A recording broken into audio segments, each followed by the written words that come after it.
네, 시킹알파 아시아 총괄 대표 최철 대표님 모셨습니다. 안녕하세요.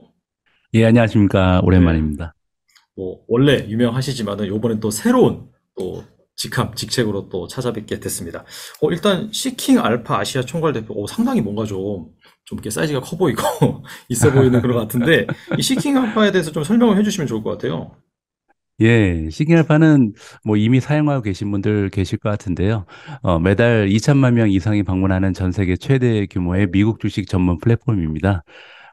미국에는요, 이 주식 투자 정보를 제공하는 그 웹사이트나 플랫폼이 굉장히 많은데요. 뭐 조금 이렇게 분류를 해보면 뭐 예를 들어서 주식시장 그리고 이제 그 기업들에 대한 뉴스에 치중하는 채널이 있죠. CNBC 뉴스, 뭐 블룸버그 같은 경우가 그 대표적인 예고요. 또 다른 부류는 그 투자 종목의 펀더멘탈 분석을 해주는 툴이 있습니다. 잭스라든지 뭐 핀비즈 그리고 팁랭스 같은 채널이 있고요. 마지막으로 종목 추천에 치중하는 채널이 있는데요.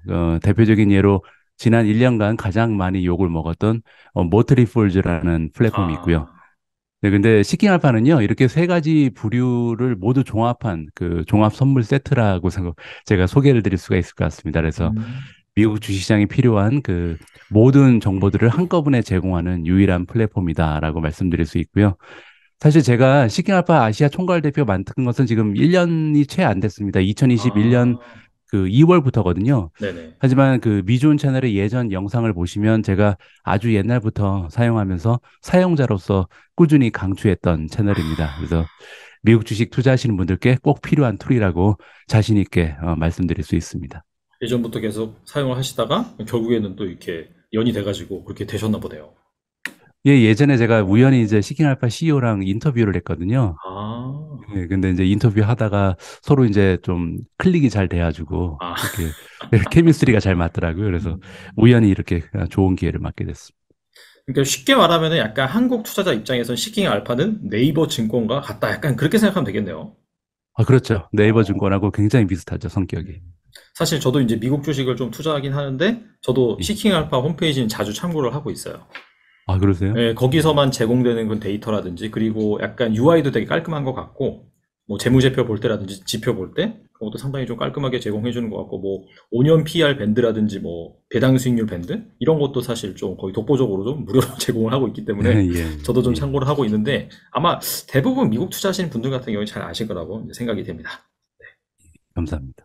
그럼 이제 본론으로 한번 들어가 보도록 하겠습니다. 사실 예, 저희가 예. 이제 웃으면서 방송을 하고 있는데 시장은 사실 그렇지 못한 상황이라서 약간 뭐 최근 있었던 그 매크로적인 이벤트를 또 짚고 넘어가지 않을 수가 없을 것 같아요. 그래서 보니까 최근에 이제 FOMC 이후에 다시금 또 시장이 좀 조정을 받았고, 그 다음에 테크 주식으로 구성된 나스닥 지수가 특히나 좀 부진한 편입니다. 예. 그래서 약간 이런 하락을 틈타서 대표님께서 혹시 포트폴리오에 새로 추가된 기업이 있으신지 좀 궁금하거든요. 예. 아주 최근까지는 이제 개인적으로 몇 달 동안 주식을 추가 매수하진 않고요. 오히려 음. 갖고 있었던 주식 중에 한 20에서 25% 정도를 매도해 왔습니다. 근데 아, 거기에는 이제 개인적인 사정이 있었거든요. 제가 그 영국 런던 외곽에 작은 집을 하나 가지고 있는데요. 네. 이게 주택 그 담보 대출이 한 1억 5천만 원 이상 남아 있었습니다. 근데 문제는 1년 전에 이제 모기지 이자율이 4%밖에 되지 않았는데 이게 최근에 7.5%까지 급등했거든요. 엄청 많이 올랐네요. 그래서 그러니까요. 그래서 제 생각에는 저 말고도 아마 모기지 레이 때문에 이제 고생하시는 분들이 많이 계실 것 같아요. 저도 할 수 없이 그 보유 주식 중에 한 20%에서 25% 정리해서요. 남아있는 대출 금액을 모두 다 갚은 상황입니다. 그렇게 대응을 좀 아, 해왔고요. 그러다가 이제 그 작년 12월에 테크주 중심으로 굉장히 또 많이 떨어졌잖아요. 맞아요, 네. 그래서 저는 아주 오래간만에 12월 30일 날 다시 추가 매수를 했는데요. 그때 네 종목을 새로 샀습니다. 어떤 종목인지 궁금한데요? 예, 그때 이제 뭐 다들 예상하시는 것처럼 테슬라는 꼭 음, 샀고요. 네네. 그다음에 온 세미컨덕터, 아, TSMC, 네. 마지막으로 스노우플레이크라는 성장주 이렇게 네 가지를 추가 매수했습니다. 그러면 뭐 테슬라 같은 경우에는 이따 조금 더 자세히 다뤄보도록 하고 TSMC 그 매수 이유와 좀 투자 아이디어가 무엇인지 궁금합니다. 예, 예. 제가 투자를 이제 진행할 때 고려하는 부분은 딱 두 가지입니다. 저 같은 경우는 테크니컬 쪽에 좀 아는 바가 없어서요. 딱 두 가지를 보는데 첫 번째는 기업의 스토리 부분이고요. 두 번째는 펀더멘탈인데 여기서 이제 스토리 부분이라는 거는 4차 산업혁명이라는 키워드를 가지고 제가 투자에 접근을 하고 있기 때문에 과연 4차 산업혁명이라는 시대의 흐름에 맞춰서 이 기업이 구조적인 성장을 계속하고 있는가 이걸 보는 거고요. 두 번째로 이제 수치적인 분석을 봤을 때 펀더멘탈이 튼튼한 상황인가 요 두 가지를 보면서 이제 추가 매수를 하는데요. 지금 말씀하셨던 TSMC 같은 경우는 이 두 가지가 동시에 굉장히 좋은 모습을 현재 보이고 있거든요. 음, 뭐 예를 들어서 이제 스토리 부분부터 말씀드리면 TSMC는 전 세계 최고의 반도체 제조업체죠. 이제 파운드리 기업인데 어떤 기업들로부터 비즈니스를 받고 있는가 이제 살펴보면 현재 많은 분들께서 이미 알고 계신 것처럼 애플이 전체 매출의 한 25% 이상을 기여하고 있고요. 네. 그 밖에도 뭐 매출 기여도 순위로 봤을 때 뭐 3위가 AMD, 그 뒤에 퀄컴, 브로드컴, 엔비디아 등이 이제 다 포함되어 있거든요. 그래서 이 기업들의 면모를 보면 4차 산업혁명을 이끌고 있는 대부분의 첨단 반도체 기업들이 설계한 칩을 TSMC가 다 만들고 있다. 이렇게 해도 이제 과언이 아닙니다. 음, 그래서 어떻게 생각하면 TSMC가 없다면 인공지능도 없고 자율주행도 없고 4차 산업혁명의 미래도 없다. 아, 이렇게 뭐 심플하게 말씀드릴 수가 있거든요. 음, 그래서 제가 볼 때는 앞으로 우리가 살아가는 세상에 이런 방금 전에 말씀드렸던 인공지능, 뭐 자율주행, 메타버스 이런 테크놀로지가 급속도로 보급될 것이다라고 확신하는 투자자라면 반드시 보유해야 되는 종목이 아닌가 생각을 합니다. 물론 이제 리스크도 있죠. 그 TSMC 같은 경우는 유일한 리스크가 이제 대만 기업이다 보니까 중국과 연관된 지정학적인 리스크인데요. 최근 들어서 TSMC가 대만에 집중돼 있던 생산 공장을요, 전 세계로 이제 분산하는 모습을 보이기 시작합니다. 아, 그래서 1년 동안 지금 일본, 미국, 독일에 이제 새로운 공장을 세운다는 뉴스가 연달아 나오는 상황이고요. 음, 특히 그 미국의 아리조나 공장 같은 경우는 2주 전인가 그 추가적으로 이제 자금의 규모를 늘리기로 했거든요. 그래서 어, 원래 가지고 있던 투자 자금을 3배로 늘려서 이제 400억 달러 정도로 투자 자금을 늘린다라는 발표가 있었습니다. 음, 그래서 아리조나 공장 같은 경우는 이제 1차로 2024년에 오픈을 하고요. 2차로 2026년에 오픈을 하는데 이 두 공장이 모두 오픈하게 되면은 거기서 나오는 매출만 매년 100억 달러가 넘는다 그러더라고요. 와, 근데 현재 TSMC 연매출이 700억이거든요. 그래서 음, 700억 달러를 만드는 기업이 100억 달러를 추가하게 되면 뭐 15% 가까이 급등하는 거잖아요, 매출이. 그래서 그렇죠. 네. 지금이 굉장히 좋은 진입 시점이다 이렇게 생각을 하고 있습니다. 그리고 이제 그 TSMC 부분에 그 펀더멘탈을 좀 보여드리고 싶은데 제가 그 화면 공유를 좀 하면서 보여드려도 될까요? 네, 좋습니다. 알겠습니다. 그러면 지금 시킹 알파의 TSMC 메인 페이지에 와 있는데요. 어, 일단 여기 맨 오른쪽에 보시면 그 레이팅이 나와 있잖아요. 뭐 SA 오토즈 레이팅, 뭐 월스트리트 음, 레이팅, 퀀트 레이팅이 나와 있는데 네. 여기서 이제 SA 오토즈 레이팅이라는 것은 그 주식 전문 블로거들이 있는데 시킨 알파 연계돼 있는 블로거들이 한 7천 명이 넘어갑니다.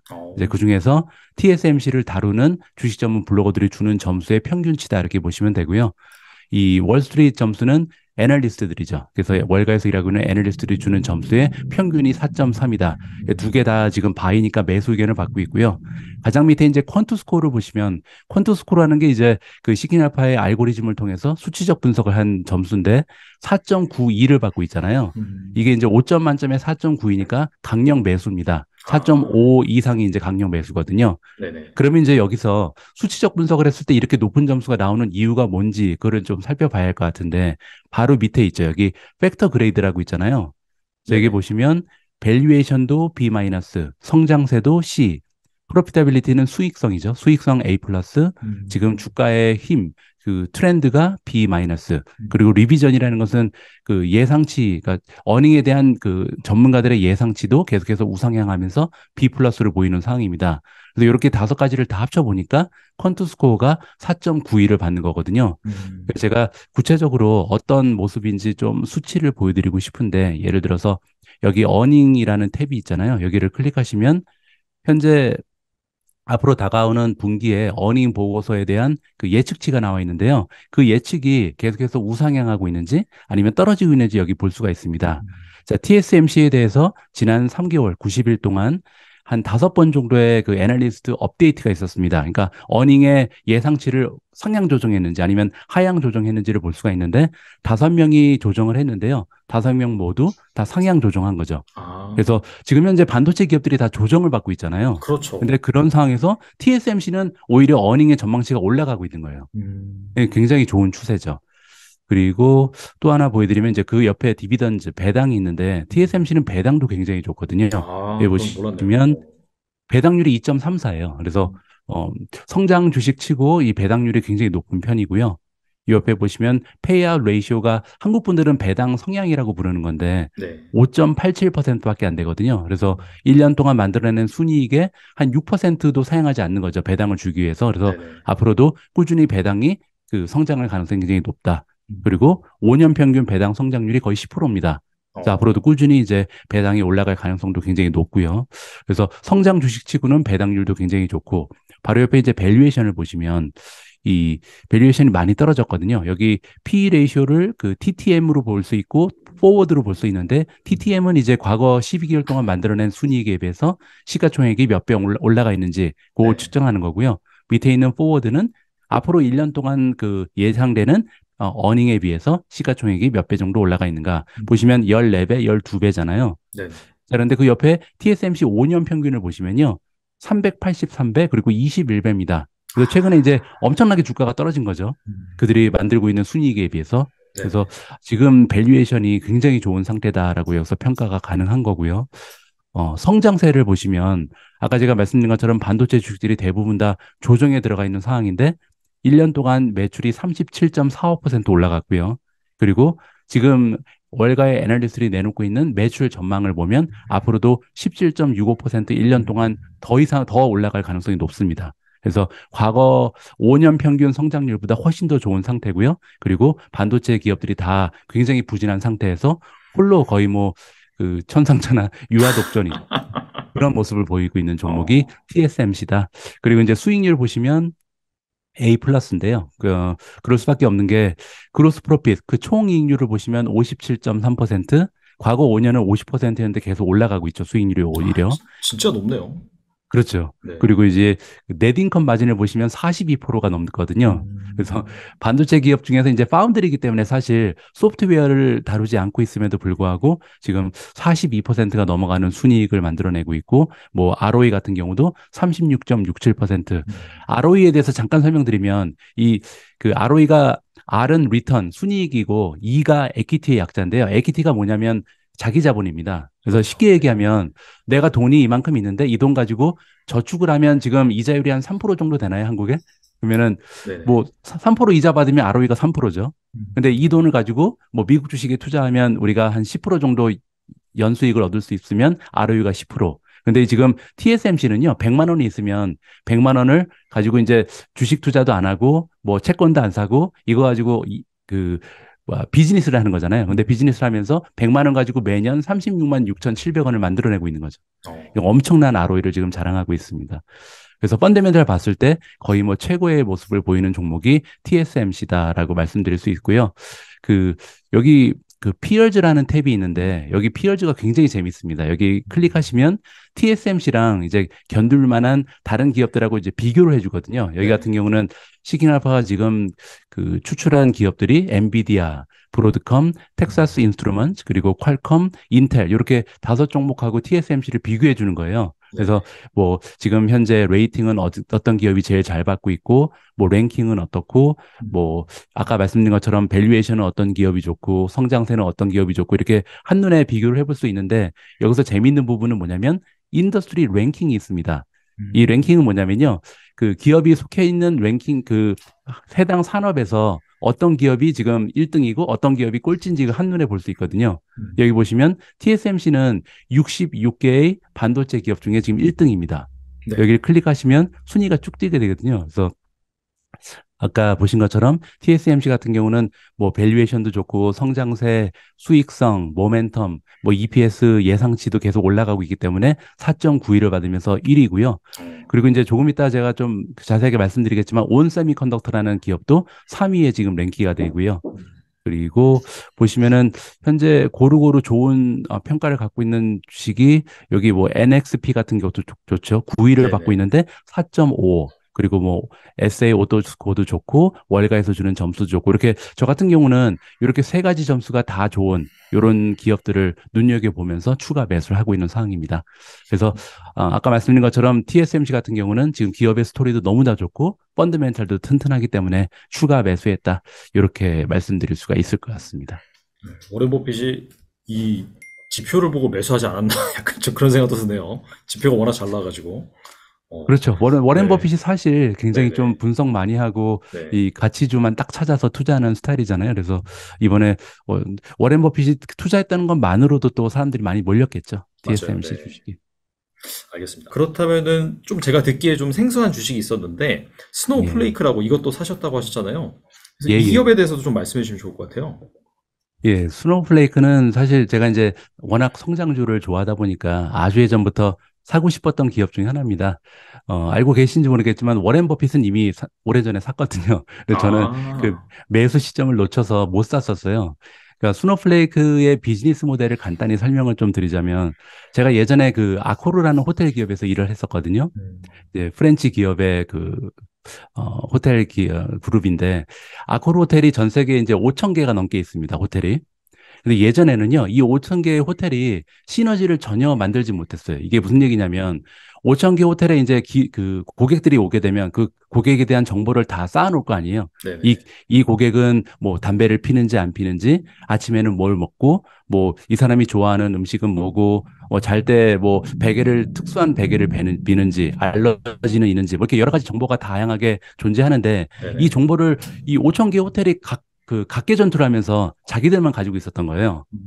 그래서 이거를 어떻게 하면 이 5천 개의 호텔이 가지고 있는 정보를 통합해서 앞으로는 한 번 이제 아코르 호텔에 묵은 사람이 다른 호텔에 방문했을 때 이 똑같은 서비스를 제공하면서 이제 고객의 만족도를 높일 수 있을까? 이런 고민을 이제 그룹들이 하게 되는 거죠. 호텔뿐만 아니라 모든 세계 기업들이 그렇겠죠. 네. 근데 여기에서 그 새로운 비즈니스 모델이 탄생하게 되는데 이거를 데이터 웨어하우스라 그럽니다. 이게 창고란 얘기죠. 그래서 그렇죠. 데이터가 이렇게 좀 그 여기저기에서 산발돼 있는 데이터를 다 모아서 정리를 잘 하고 이거를 정리할 뿐만 아니라 차곡차곡 분석을 하고 어디에 쓰이게 될지 이거를 다 분석하고 그 전략까지 짜서 이 고객사한테 전해주는 역할을 하는 게 그 데이터 웨어하우스거든요. 그래서 이 데이터 웨어하우스라는 새로운 비즈니스 모델을 개발하면서 이제 혜성같이 등장한 기업이 스노우플레이크입니다.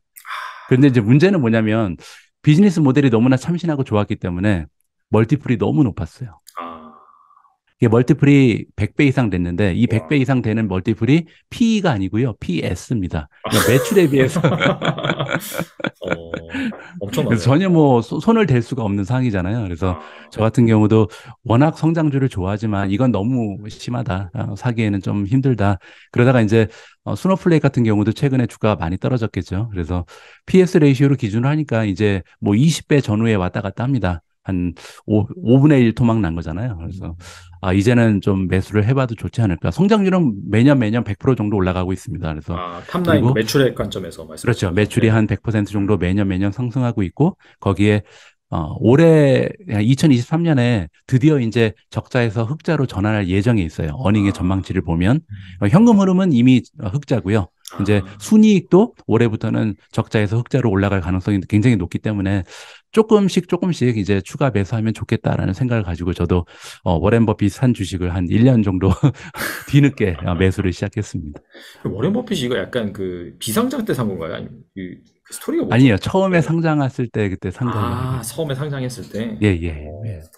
근데 확실히 워렌 버핏처럼 약간 가치 투자를 지향하고 좀 수치를 중시하는 그런 투자자임에도 불구하고 이렇게 성장주를 샀다는 것 자체가 그만큼 또 경쟁력이 있다라고 볼 수가 있겠네요. 그렇죠. 예, 예. 그 매력도는 굉장히 높은 기업이고요. 그 마켓 점유율 같은 것도 높은데 문제는 밸류에이션이었죠. 너무 비쌌습니다. 알겠습니다. 어떻게 본다면은 지금 뭐 인플레이션 최고조 기준금리도 거의 뭐 인상 끝자락까지 왔고, 성장주가 어떻게 보면 가장 약하게 지금 좀 시장에서 조명받고 있을 때, 그때 이제 역발상 관점에서 한번 길게 보고 투자하는 것도 나쁘지 않다라는 생각이 드네요.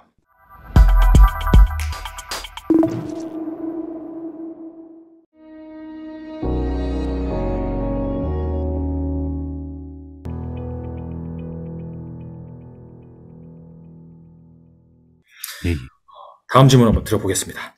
예, 예. 근데 문제는 이게 사실 하락의 끝이냐 지금이 아니면은 진행 중이냐 이 부분이 사실 궁금한 부분이고 물론 이게 언제인지는 정확하게 어느 투자자도 알 수 없습니다. 근데 한간에서는 되게 이제 부정적으로 시장을 보시는 분들 입장에서는 예. 이번 이제 나스닥 지수 하락 같은 경우에는 지난 10년간의 버블이 드디어 터진 거라서 한 7천까지 하락할 수도 있다. 그러니까 닷컴 버블이 좀 재현된다. 자, 그런 식으로 계속해서 주장을 펼치신 분도 계세요. 이런 상황인데 그럼에도 불구하고 앞으로도 이제 이 테크 주식을 계속해서 투자할 생각이신지 좀 궁금하거든요. 예, 예. 어, 일단 그 테크 주식의 반등 시기라든지 앞으로 이제 얼마나 더 조정을 추가적으로 받을지 이거는 뭐 개인 투자자 입장에서 제가 뭐 흐름을 예측하기는 어려울 것 같고요. 하지만 저는 이제 항상 하는 게 뭐냐면 과거 역사를 항상 많이 찾아보거든요. 옛날에는 어땠는지. 물론 이제 과거에 그랬다고 미래에 같은 일이 반복되리라는 보장은 없지만 제가 생각할 때 주식 투자는 어차피 그 100% 확실한 게 아무것도 없잖아요. 그래서 100% 확실할 수 없지만 확률이 높은 쪽으로 가야 된다고 생각을 합니다. 그래서 확률이 높은 쪽에 베팅하는 게 주식 투자이기 때문에 확률이 높기 위해서는 과거에 어떤 추세를 보였고 비슷한 상황에서 어떻게 상황이 연출됐는지를 돌이돌아보는 게 굉장히 중요하다고 생각을 하거든요. 그래서 몇 가지 좀 그 과거에 있었던 일을 상기를 시켜드리면 첫 번째로 이제 나스닥 지수는요. 2022년 1분기부터 4분기까지 그 4분기 연속으로 하락했잖아요. 단 한 네네. 분기도 쉬지 않고. 근데 이게 그 굉장히 드문 일입니다. 닷컴 버블 붕괴 이후에 처음 있었던 현상이거든요. 그래서 그 얘기는 다시 얘기하면 이렇게까지 이렇게 4분기 연속으로 나스닥이 떨어진 적이 거의 없었기 때문에 미국 증시 역사에 있어서 조만간 추세가 반전될 가능성이 높지 않을까. 물론 이제 뭐 1분기, 2분기까지 추가적으로 계속 떨어지면서 5분기, 6분기 뭐 연속 하락할 수도 있겠죠. 근데 만약에 그렇게 되더라도 적어도 뭐 3분기나 4분기부터는 반전이 예상된다. 저는 개인적으로 그렇게 생각을 하고 있고요. 그리고 이제 좀 넓게 봐서 미국 주식 전반적으로 봤을 때는 그 미국 증시 한 70년 역사를 보면요. 미국 증시가 2년 연속으로 마이너스 수익을 보인 적이 몇 번이나 있을 것 같아요? 2년 연속은 대공황 제외하고는 없지 않나요? 거의. 잘 모르겠네요, 갑자기. 딱 두 번 있었습니다. 있긴 있었구나. 그래서 예. 1973년, 74년 이렇게 두 번 연속으로 빠진 적이 있고요. 또 한 번은 닷컴 버블 때 2001년부터 2003년 이렇게 3년 연속으로 하락했거든요. 그 얘기도 이제 아까 제가 나스닥 말씀드렸지만 2년 연속 빠지는 게 좀처럼 나타나지 않는 상황이라는 거죠.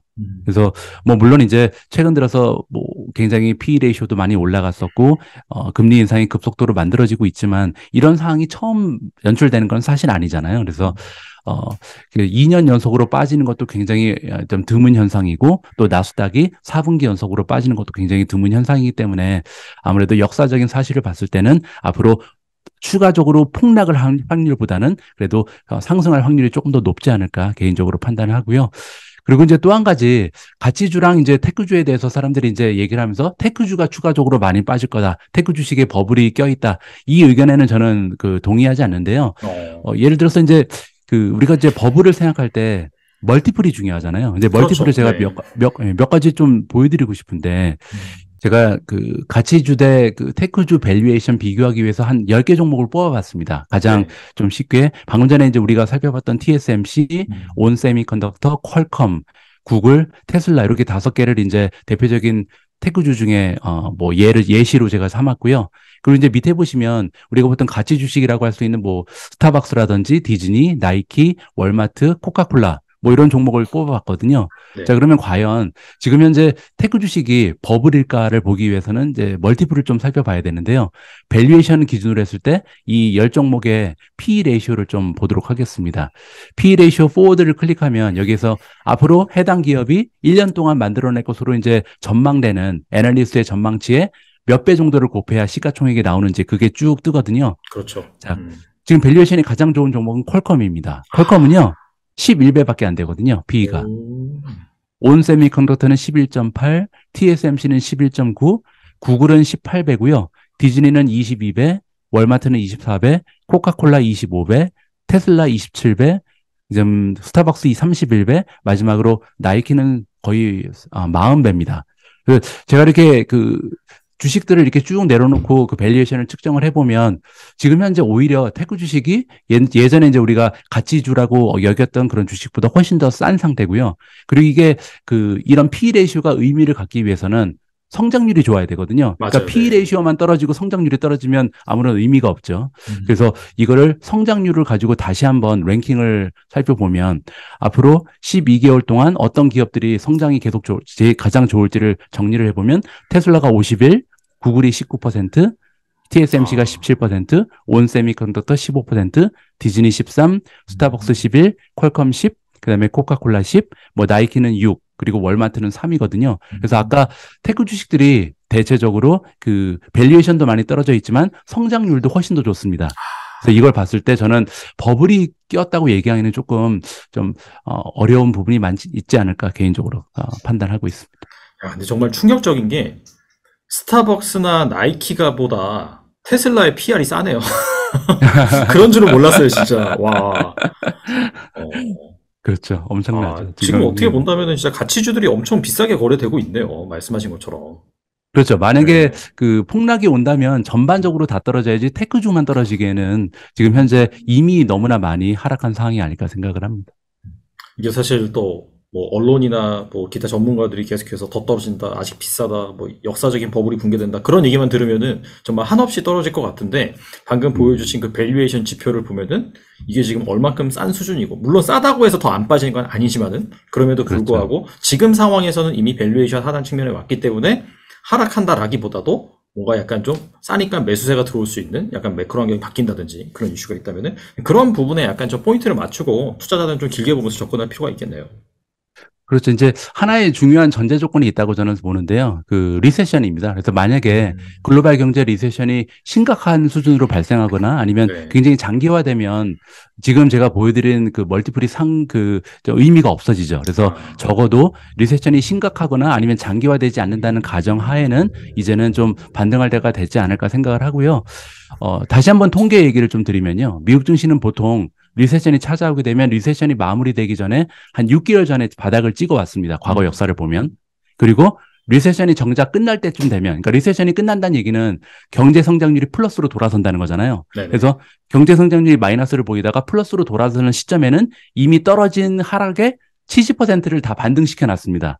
그래서 그런 역사적 통계를 보면은 뭐 지금 우리가 이제 투자자 입장에서 봐야 되는 거는 지금 현재 우리가 리세션에 와 있는지 안 와 있는지 이것도 굉장히 중요하고요. 네. 그리고 만약에 아직 리세션이 아니라면 언제쯤 리세션이 찾아올 거고 그리고 얼마나 심각하게 그리고 얼마나 장기간 지속될 것인가 이거를 좀 우리가 생각하면서 투자하면 좋을 것 같습니다. 알겠습니다. 뭐 사실 리세션이 얼마나 심각하게 오는지는 앞으로 나오는 뭐 경제 지표라든지 그런 것들을 잘 봐야 될 것 같고요.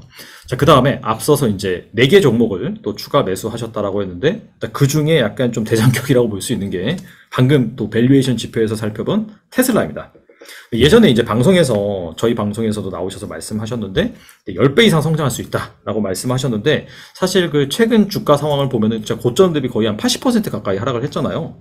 예. 그래서 지금 상황에서 다시 한번 짚어본다라고 한다면은 그때 말씀하신 그 투자 아이디어가 여전히 유효한지 아니면 뭐가 잘못됐는지 여전히 또 그렇게 보시는지 좀 궁금합니다. 예. 저는 굉장히 긍정적으로 보고 있고요. 일단 그 주가가 방금 전에 말씀하신 것처럼 엄청나게 많이 빠졌잖아요. 1년 동안 지금 70%를 빠졌는데 그 폭락한 이유를 좀 정리해 볼 필요가 있을 것 같습니다. 네. 두 가지로 정리가 되는데요. 첫 번째는 이제 트위터죠.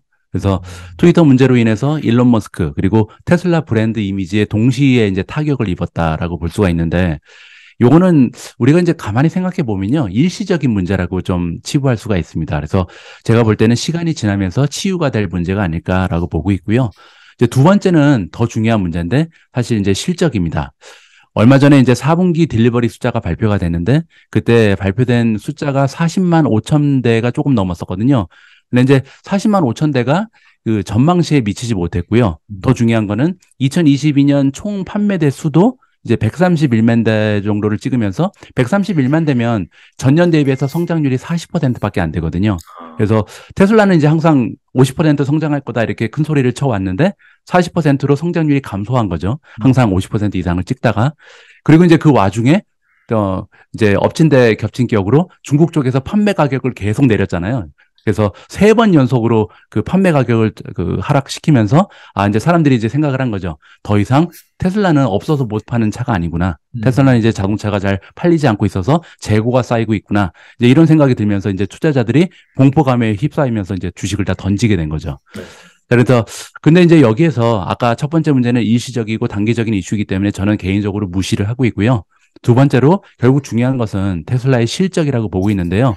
제가 이제 간단한 시뮬레이션을 좀 보여드릴까 합니다. 네. 그 테슬라의 자동차 판매 수가 최근 몇 년간 이제 계속 50% 이상을 보이다가 이제 처음으로 40% 하락했잖아요. 근데 앞으로는 어떻게 될 건가? 이게 이제 저는 투자의 키라고 보거든요. 네. 그래서 일단 그 40%로 하락을 했는데 앞으로는 어떻게 될까를 보기 위해서는 왜 40%로 하락했는지를 진단을 해야 되는데요.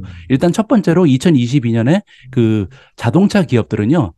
대부분 다 하락을 했습니다. 그 어느 정도였냐면 제가 좀 찾아보니까 미국에서 판매된 총 자동차의 수가 1,370만 대 수준이었는데요. 1,370만 대 수준이면 2021년 대비해서 마이너스 88%입니다.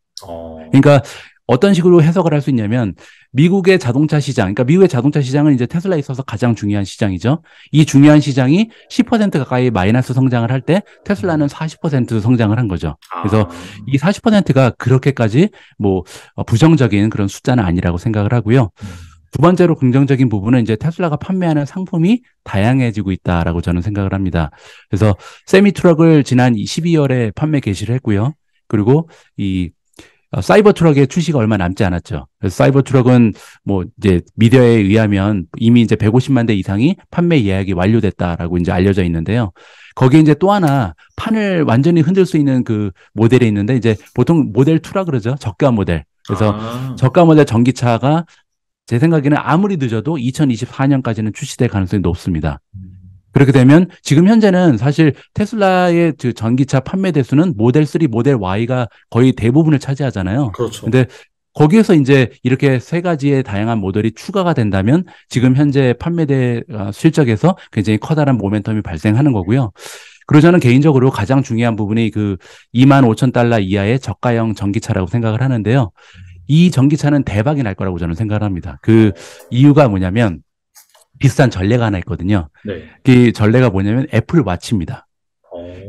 이 애플워치랑 저는 그 테슬라의 저가차가 비슷한 역할을 한다고 생각하는데, 그래서 애플워치가 한 해 5천만 개나 판매되는 이유가 뭐냐면 이 경제적으로 이제가 그 풍요롭지 못한 중산층이 우리가 이제 오메가, 뭐 까르띠에, 롤렉스 이걸 찰 수가 없잖아요. 그렇죠. 그래서 항상 좀 소외감을 느끼는데 그 와중에 이 애플워치는 어느 정도 이제 우리가 살만한 그 가격대에 형성이 돼 있잖아요. 그래서 이 까르띠에, 오메가, 롤렉스를 살 수 없어도 우리가 애플워치를 차고 다니면서 이제 프라이드를 느낄 수 있는 만한 브랜드의 가치가 있기 때문이거든요. 그래서 제가 볼 때는 테슬라가 앞으로 자동차를 내놓는데 이 자동차 가격이 3천만 원도 안 되는 거예요. 그러면 뭐 명품 자동차 브랜드를 사지 못하는 다수의 서민들이 대신 테슬라를 타고 다니면서 어느 정도의 프라이드를 느낄 수 있는 그런 럭셔리 자동차의 대용품이 되지 않을까 개인적으로 판단합니다. 그래서 이런 그 모델 2라 그러죠. 모델 2 우리 그 저가 모델, 그리고 지금 현재 뭐 굉장히 잘 팔리고 있는 모델 3Y, 거기에 뭐 세미 트럭, 사이버 트럭 이렇게 계속해서 다양한 그 상품이 더해지면서 앞으로도 당분간은 내부적으로 설정한 50% 성장을 좀 지켜내지 않을까 개인적으로 기대를 하고 있고요.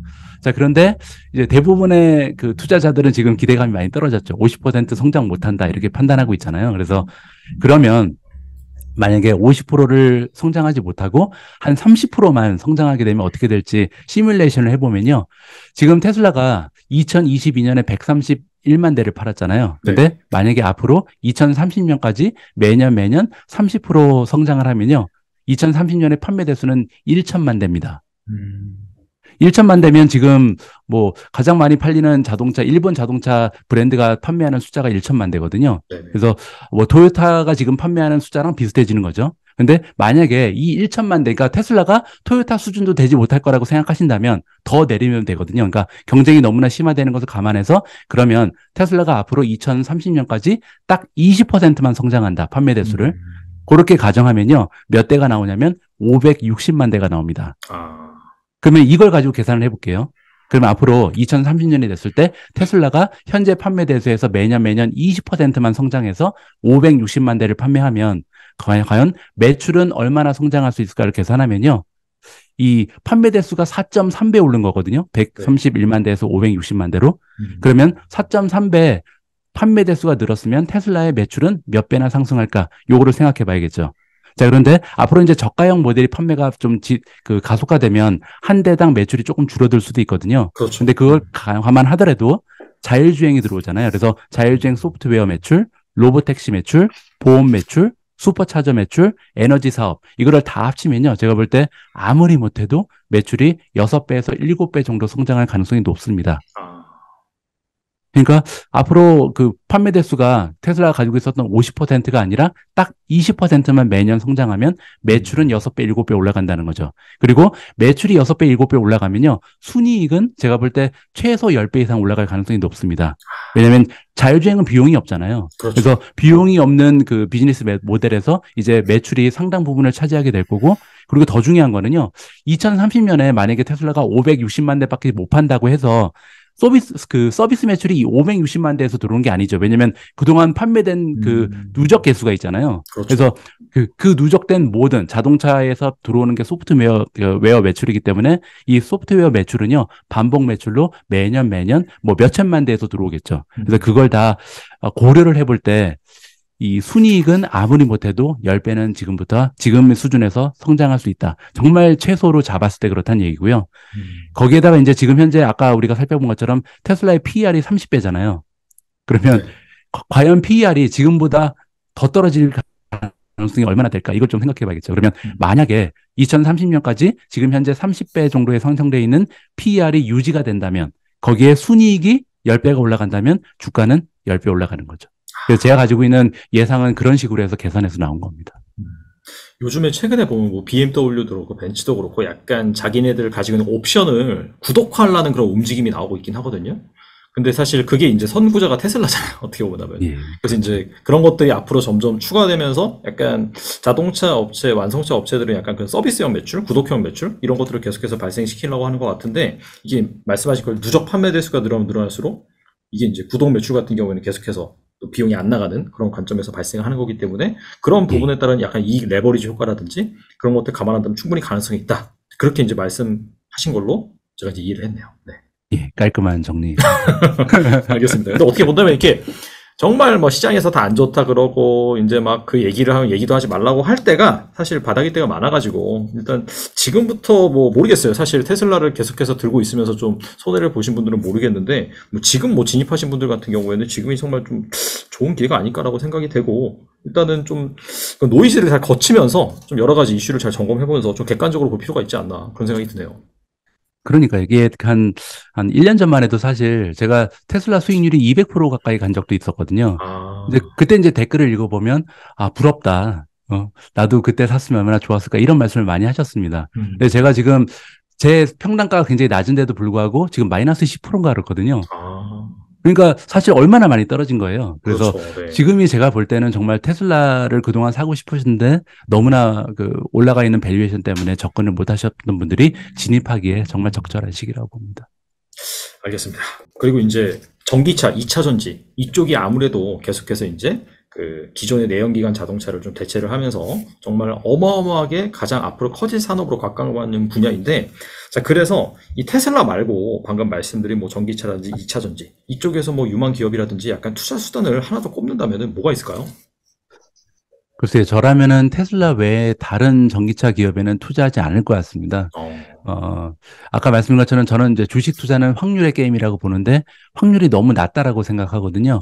그래서 이런 생각을 가지게 된 이유는 뭐냐면, 사실 그 전기차 혁명 전에 한 100년 전에 그 인류 역사상 전기차 혁명보다 훨씬 더 커다란 테크놀로지 혁명이 있었죠. 그래서 네네. 마차에서 내연기관차로 가는 그 혁명이 있었잖아요. 근데 그때 그 과거를 보면 사실 그때 우리가 만약에 벤츠나 뭐 BMW, 포드 같은 기업을 골라서 투자했으면 뭐 백만장자가 됐겠죠. 억만장자까지 될 수 있었을 텐데, 문제는 이 BMW, 포드, 벤츠 말고 나머지 수백 개의 기업들은 다 망했거든요. 아, 그래서 지금 현재 뭐 전기차의 혁명의 바람이 불고 있고, 그리고 앞으로 한 5년, 10년 지나면 전기차가 이제 앞으로 도로를 활보할 것은 굉장히 자명합니다.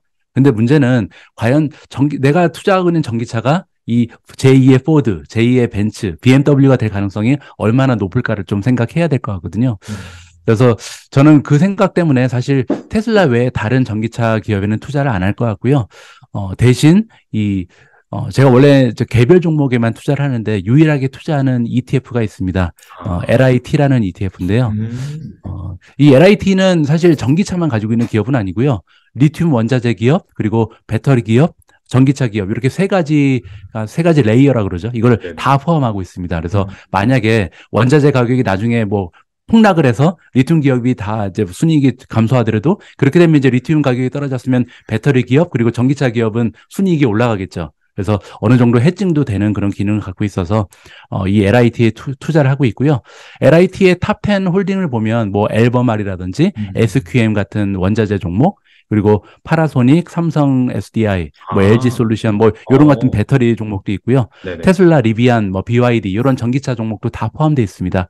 그래서 만약에 우리가 전기차 시대가 도래할 것이 확실하다고 믿는다면 이런 그 LIT 같은 ETF는 비교적 안전한 투자처가 되지 않을까 판단합니다. 그러니까 이제 대표님처럼 뭔가 테슬라에 확신이 있으신 분들은 그렇게 이제 개별 종목을 잘 골라서 투자를 하면 될 것 같고, 나는 솔직히 확신은 없다. 하지만은 이 2차 전지라는 전기차 시장이 나중에 계속해서 성장할 것이라는 그런 부분은 믿어 의심치 않는다라고 한다면은 방금 말씀하신 그걸 투자를 하면은 좀 안정적으로 그 산업의 성장을 먹을 수 있는 그런 좋은 투자 대상이 되겠네요. 예, 그렇게 믿고 있습니다. 약간 투자 성향별로 그렇게 결정하시면 될 것 같다는 그런 생각이 듭니다. 그리고 그 앞서서도 잠깐 TSMC 얘기를 했었죠. 그래서 워렌 버핏이 TSMC를 그 저가 매수해서 최근에 좀 화제가 되긴 했습니다. 근데 이 TSMC 말고도 좀 주목하고 계신 반도체 주식이 있는지 궁금합니다. 예, 저는 이제 뭐 예전부터 말씀 많이 드렸지만 4차 산업혁명의 미래를 믿고 투자하는 그런 사람이잖아요. 그래서 보유하고 있는 반도체 종목이 정말 많습니다. TSMC 외에도 ASML, 엔비디아, AMD, 퀄컴, 온세미컨덕터 이렇게 다 보유하고 있는데요. 그중에서 이제 최근에 제가 추가 매수한 종목은 아까 말씀드린 것처럼 TSMC랑 온세미컨덕터입니다. 그래서 온세미컨덕터에 대해서도 똑같거든요. 저는 항상 두 가지를 본다고 말씀드렸죠. 첫 번째는 스토리, 두 번째는 수치적 분석. 그래서 온세미컨덕터라는 기업이 가지고 있는 스토리를 잠깐 소개해드리면요. 반도체 기업 중에 전력 반도체라는 것을 이제 좀 특화된 그런 기업이고요. 그리고 이제 센서 쪽에도 강점이 있습니다. 전력 반도체 그러면 전기차고요. 이제 센서 그러면 자율주행이잖아요. 그래서 두 가지의 미래에 베팅을 한다 이렇게 보시면 되고요. 보통 이제 반도체는 실리콘으로 만드는데 실리콘보다 이제 열 효율이 좋은 소재가 있는데 이거를 이제 실리콘 카바이드라고 부릅니다. 실리콘을 이제 탄화시킨 거죠. 그래서 이 실리콘 카바이드로 만든 반도체를 이제 SiC라고 부르는데 한국말로는 전력 반도체라 이렇게 부른다고 생각하시면 되고요. 제가 볼 때 이제 앞으로 자동차는 도로 위를 굴러다니는 전자제품이다. 뭐 아니면 도로 위를 굴러다니는 컴퓨터로 이제 우리가 부를 수 있을 만큼 굉장히 많은 반도체가 이제 자동차 안에 들어가게 될 텐데, 문제는요. 이 컴퓨터랑 자동차의 커다란 차이가 하나 있는데, 이 컴퓨터는요, 냉각기를 사용할 수가 있죠. 근데 자동차는 주행 거리를 확보해야 되기 때문에 냉각기를 넣을 수가 없습니다. 그래서 아무래도 열에 좋은 SiC를 사용할 수밖에 없거든요. 그래서 앞으로 만약에 전기차의 시대가 본격화된다면 냉각기 없이도 열에 견딜 수 있는 전력 반도체의 수요가 기하급수적으로 올라갈 수 있지 않을까, 이런 기대감을 가지고 투자하고 있는 종목이 온세미컨덕터고요. 그리고 이제 바로 지난주입니다. 일주일 전에 온세미컨덕터의 경영진이 무슨 얘기를 했냐면요. 그 실리콘 카바이드 반도체 매출이 2022년에는 300만 달러였거든요. 근데 올해 2023년에는 1000만 달러를 넘을 수 있다라고 이제 큰 소리를 쳤습니다. 그래서 3배 이상이네요. 예, 3배죠. 네. 그래서 아까도 말씀드렸지만 지금 현재 반도체 기업들이 전반적으로 다 조정을 받고 있잖아요. 그래서 굉장히 좀 그 혹독한 겨울을 지내고 있는데 TSMC도 그렇고 온세미컨덕터는 혼자 지금 파티 중인 거죠. 주가 괜찮나요, 최근에는? 예, 굉장히 좋습니다. 그래서 매출 성장도 굉장히 좋고, 물론 이제 그 주가는 좀 빠졌습니다. TSMC처럼 반도체 종목이 전반적으로 떨어지면서 이제 피해를 입었는데, 오히려 이런 피해 입은 게 투자자 입장에서는 기회인 거잖아요. 그래서 기업만 딱 띄어서 보면은 엄청난 성장을 보이고 있고 지금 스토리가 굉장히 좋은데, 괜히 그냥 반도체 산업이 전반적으로 떨어지니까 동반 하락했다. 이렇게 지금 말씀드릴 수가 있고요. 더욱 고무적인 부분은 뭐냐면, 2023년까지 전력 반도체 주문 예약이 완료됐답니다. 다 매진. 그래서 없어서 아, 못한답니다. 그래서 이야. 지금 현재 정말 전기차 때문에 이 전력 반도체 수요가 얼마나 높은지를 우리가 좀 확인을 해볼 수가 있을 것 같고요. 이 종목도 제가 펀더멘탈을 좀 보여드릴게요. 네네. 잠깐 들어가서 보시면요. 자, 온 세미컨덕터 지금 페이지에 와 있는데요. 아까 보여드린 것처럼 이제 레이팅 보여드리면, 퀀트 스코어가 4.87이죠. 그래서 5점 만점에 4.87 거의 만점에 가까운 점수 받으면서 강력 매수 받고 있고요. 그 이유는 5가지 팩트 그레이드가 다 좋습니다.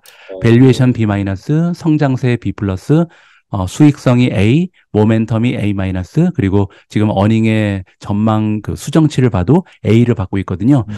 간단히 보여드리면 지금 어닝 같은 경우는 지난 3개월 동안 26번이나 업데이트가 됐습니다. 그래서 온 서미컨덕터에 대한 EPS 전망이 26번 수정이 된 거죠. 그런데 네. 수정된 26번 모두 다 상향 조정입니다.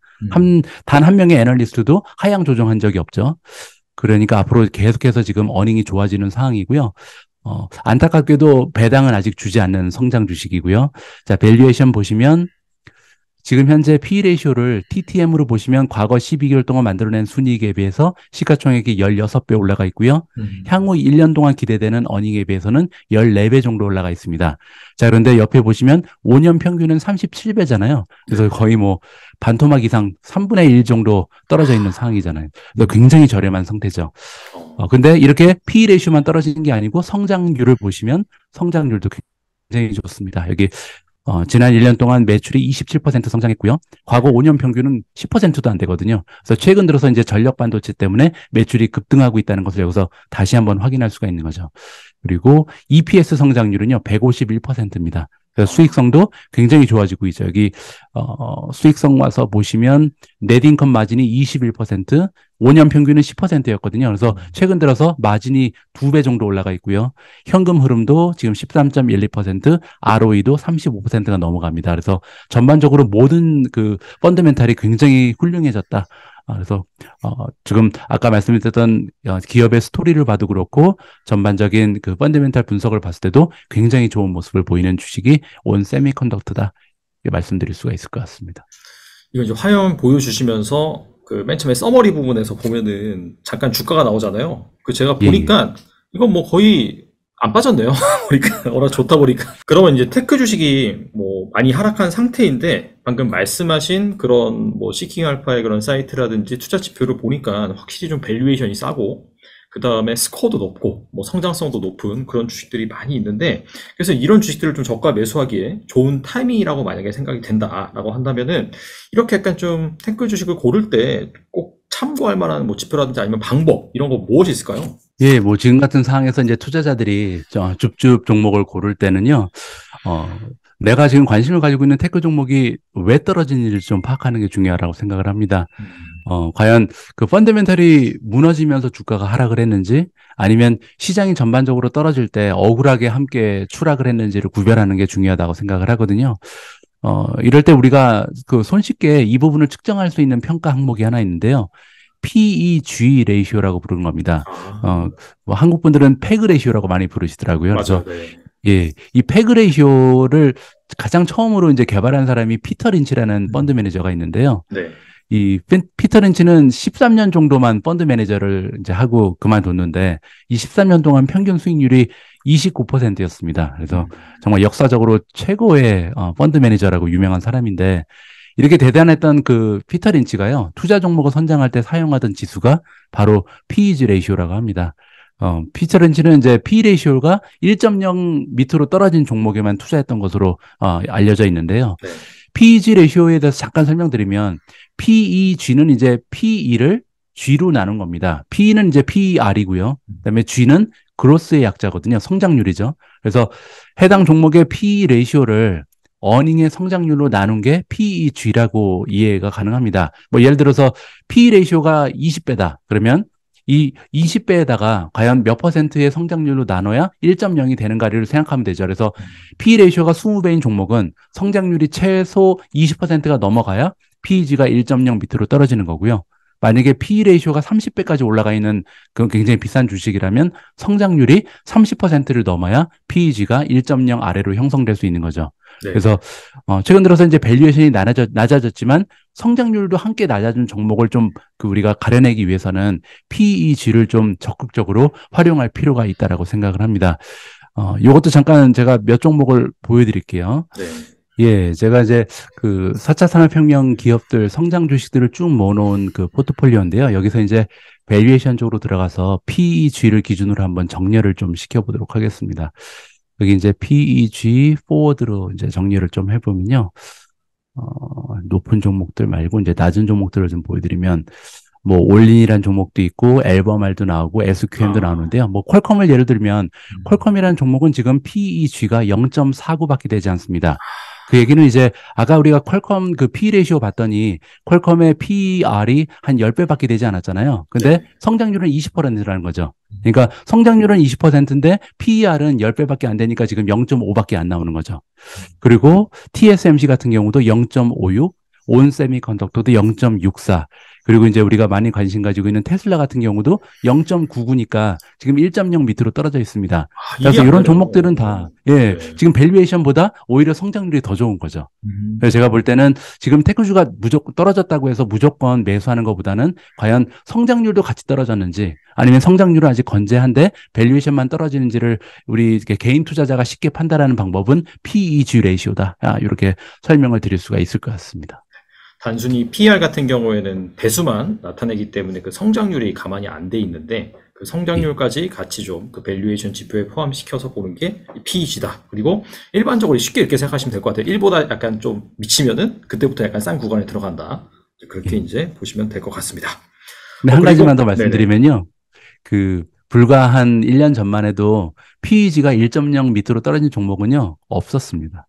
전무했습니다. 네, 그러니까 이게 시장의 상향을 그 상황을 보여주는 거죠. 그러니까 대부분의 종목들이 다 오버밸류 됐었던 게 1년 전의 상황이고요. 지금은 많은 종목들이 1.0 밑으로 떨어졌다는 얘기는 그만큼 이제 매수할 수 있는 기회가 찾아온 종목들이 많다라고 우리가 정리할 수가 있을 것 같습니다.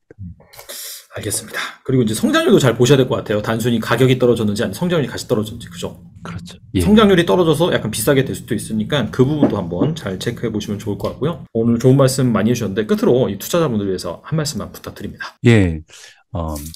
혹시 그 대표님 마이크 윌슨이라는 전문가 들어본 적 있으세요? 이름은 들어봤는데 그 정확하게 누군지 잘 모르는 것 같아요. 네. 예. 그 모간 스탠리에서 최고 전략가를 맡고 있는 사람 이름이 이제 마이크 윌슨이거든요. 네. 근데 이제 이 마이크 윌슨이 최근 들어서는 굉장히 유명해졌어요. 근데 예전에는 그 좀 많은 투자자들의 비웃음을 받은 적이 있었거든요. 그게 왜였냐면 네. 그 미국 증시가 이제 연일 최고점을 경신하고 있었던 그 2021년에 6월 달에 마이크 윌슨이 처음으로 미국 증시의 매도 의견을 제시합니다. 시장 전체에. 지금 매도 타이밍이다. 네. 그리고 나서 이제 3개월이 지난 다음에 2021년 9월 달에 무슨 얘기를 하냐면요. 미국 증시가 앞으로 20% 이상 폭락할 거라고 얘기합니다. 그때 유일했어요. 그래서 근데 그때 이제 많은 투자자들이 마이크 윌슨 주장에 이제 관심을 기울이지 않았죠. 자, 그런데 그때 이제 많은 투자자들이 마이크 윌슨을 비웃었던 이유는 분위기가 너무 좋았잖아요. 그때는 이제 금리 인상 이런 거 생각도 안 할 때죠. 아예 얘기도 맞아요. 나오지 않을 때고, 뭐 금리 인상이 연준에서 2024년 정도 돼야 나온다, 뭐 이런 얘기가 떠돌 때였기 때문에 아무도 주식시장이 이렇게 폭락할 줄 몰랐죠. 그래서 이미 대부분의 투자자들이 불이 된 입장에서는 베어로 돌아서기가 너무나 어려운 거죠. 저는 지금도 마찬가지라고 보거든요. 지금의 상황에서는 이제 일부 전문가들이 긍정적인 전망을 얘기하는데요. 아무도 믿지를 않죠. 그래서 너무나 지금 펀드멘탈도 많이 떨어져 있고 뭐 리세션이 찾아온다, 뭐 금리 인상 계속된다, 너무나 장기간 베어 마켓이 지속되다 보니까 대부분의 투자자들이 이미 베어가 돼 있어요. 그래서 이 베어로 한번 돌아선 투자자들이 다시 불이 되는 게 굉장히 어려운 상황이죠. 근데 이제 우리가 일단 1년 전에 어떤 일이 있었는지, 그때 우리가 어떻게 느끼고 있었는지, 미국 증시가 떨어질 거라고 생각을 하고 있었는지를 한번 기억을 해볼 필요가 있는 것 같고요. 거기서 좀 교훈을 얻었으면 한다라는 생각을 가지고 있습니다.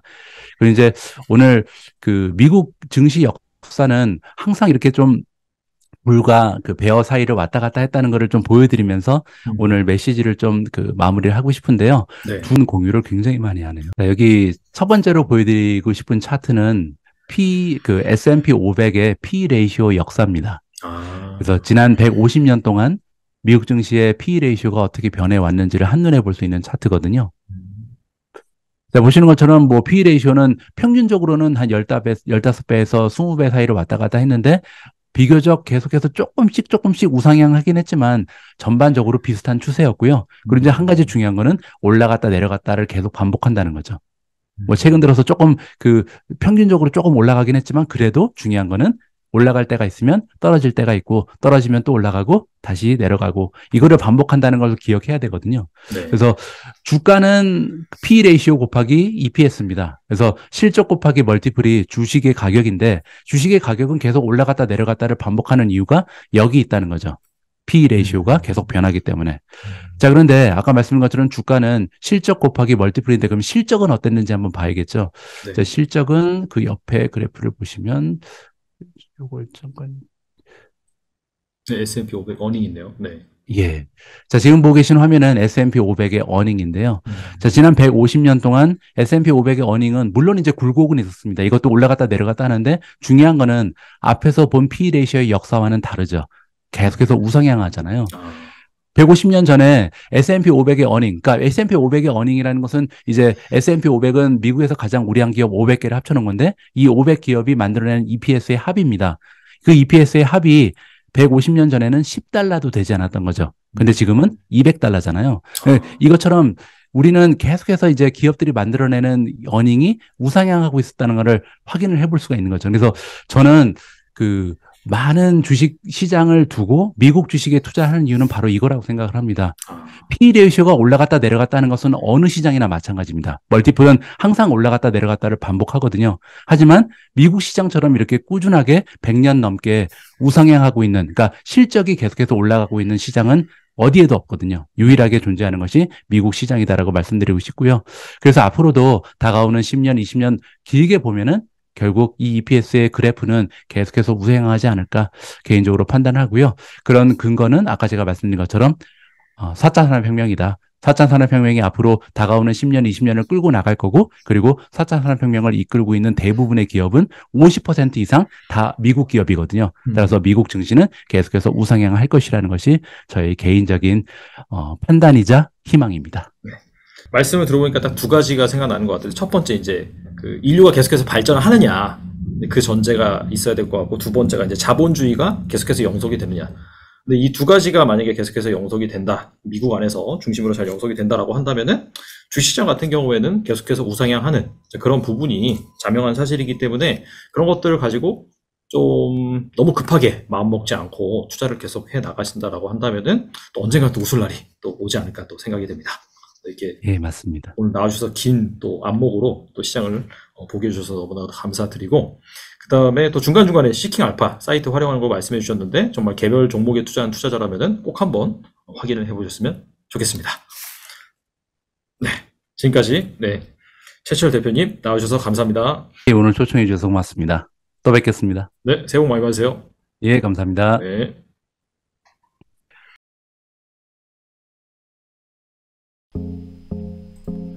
시킹알파 프리미엄 멤버십 가입하셨나요? 시킹알파 프리미엄 멤버십이 제공하는 다양한 기능들을 소개해드리도록 하겠습니다. 가장 먼저 이미 투자하고 계신 종목을 팔로우하는 방법입니다. 여러분들의 관심 종목에 알람을 설정할 수 있습니다. 검색창을 통해 원하는 종목을 찾아 팔로우 버튼을 클릭하시면 해당 종목을 추가하실 수 있습니다. 종 모양의 아이콘이 보이시죠? 종목에 대한 평가가 바뀔 때마다 바로 업데이트를 받으실 수 있습니다. 퀀트 점수가 보유에서 매도로 바뀐다든지 월가의 점수가 보유에서 매수로 바뀔 때도 알람이 울리게 됩니다. 퀀트 분석에 대해 잠깐 설명드리자면 3가지 방식의 종목 투자 가치, 5가지의 평가 기준에 대한 점수가 나와 있고요. 해당 섹터에서 순위도 볼 수 있습니다. 가장 중요한 건 투자 가치 평가 카드입니다. 시킹알파 알고리즘에 의해 실시간으로 업데이트되고 있습니다. 수천 개의 미국 주식 종목들을 정량적으로 분석하고 같은 섹터에 있는 기업들과 비교 평가합니다. 퀀트 분석에 대해 조금 더 자세히 알아볼까요? 파란색 글씨의 퀀트를 클릭하시면 과거 퀀트 레이팅의 변화를 확인하실 수 있고요. 퀀트 평가의 기준이 되는 5가지 팩터 그레이드 점수를 볼 수 있습니다. 그 중에 하나를 클릭하시면 세분화된 평가 기준이 나와 있는데요. 각 항목별 점수도 확인하실 수 있습니다. 퀀트 분석을 통해 과거 월가의 전문가들만 볼 수 있었던 기업의 펀더멘탈을 쉽게 살펴볼 수 있게 된 것이죠. 다시 종목의 메인 페이지로 돌아와서 아랫부분으로 쭉 내려오시면 해당 종목에 대한 수많은 기사들을 만나보실 수 있습니다. 프리미엄 멤버들이 누릴 수 있는 또 하나의 커다란 혜택입니다. 시킹알파 프리미엄 멤버들은 미국 주식에 관련된 최고의 분석 기사들을 만나보실 수 있습니다. 구글 번역기를 활용하시면 누구나 쉽게 기사의 내용을 이해할 수 있습니다. 오른쪽 아래로 조금만 더 이동하시면 배당주들에 대한 투자 평가를 보실 수 있습니다. 배당 지급의 안정성, 일관성, 배당 성장성, 그리고 배당률에 대한 평가가 나와 있습니다. 배당금이 가까운 미래에 줄어들 가능성이 있는지 여기에서 파악해 보실 수 있겠죠. 시킹알파의 프리미엄 기능은 이것뿐만이 아닙니다. 메인 페이지 가장 아래쪽을 보시면 어닝콜 내용을 음성 파일이나 스크립트로 보실 수 있고요. 기업들의 프레젠테이션 혹은 SEC 파일을 다운로드 받을 수 있습니다. 기업들이 미디어에 제공한 프레스 릴리즈도 모두 나와 있습니다. 그 아래쪽에는 과거 10년까지의 기업들의 파이낸스 정보가 깔끔하게 정리되어 있습니다. 손익계산서, 대차 대조표, 현금 흐름표의 핵심 수치를 바로 보실 수 있습니다. 다음에는 Peers 탭을 클릭해 볼까요? 6가지의 종목을 비교 분석할 수 있는 유용한 툴입니다. 종목을 삭제하거나 추가할 수도 있고요. 퀀트 점수, 주식 블로거들이 주는 점수, 월가 점수를 비교할 수 있습니다. 퀀트 랭킹, 퀀트 팩터 점수, 배당률, 밸류에이션 성장성, 수익성 등을 한눈에 비교할 수 있겠죠. 이번에는 새로운 투자 종목을 발굴하는 방법입니다. 여기 탑 스톡스에 커서를 올려놓고 톱 레이티드 스톡을 클릭하시면 시킹알파 알고리즘이 선정한 최고의 종목들을 만나보실 수 있습니다. 퀀트 점수, 블로거 점수, 월가 점수, 이 3가지 점수에서 모두 매수 이상을 획득한 종목들만 나와 있습니다. 즉 선관왕 종목들이죠. 그만큼 리스크는 적고 수익을 낼 확률은 높은 종목들이겠죠. 이 리스트는 매일 시킹알파의 알고리즘에 의해 업데이트됩니다. 특정 산업이나 섹터에 관심이 많으신가요? 톱 스톡스를 클릭하세요. 스톡 스크리너로 이동하게 됩니다. 시킹알파가 설정해 놓은 다양한 주제의 종목 발굴 툴을 이용하시거나 원하는 평가 기준으로 맞춤형 스크린을 만들 수도 있습니다. 미국 주식 블로거들의 의견이 궁금하신 분들은 마이오또즈를 방문해 보세요. 최고의 블로거들과 친구가 될 수 있습니다. 투자 전략별로 분류가 되어 있습니다. 배당 주식 블로거를 클릭해 볼까요? 그들이 올려놓은 모든 분석 기사들을 읽어볼 수 있고요. 이 블로거가 과거 해당 종목에 대해 어떤 평가를 했는지도 확인할 수 있습니다. 마음에 드는 주식 블로거들을 찾으셨으면 팔로우 버튼을 눌러주세요. 그러면 새로운 분석 기사를 올릴 때마다 알람을 받으실 수 있거든요. 여러분들을 위해 투자 조언을 해줄 전문가 팀을 직접 구성하실 수 있습니다. 물론 구글 번역기의 도움이 필요하겠죠. 이 밖에도 시킹알파의 기능은 무궁무진합니다. 기관들의 투자 레포트, 최신 뉴스, 불과 베어의 의견 등 지금 바로 시킹알파 프리미엄 멤버십 가입하셔서 수많은 기능들을 직접 체험해보세요. 설명란의 링크를 통해 가입하시면 미지원 특가 할인을 받으실 수 있습니다.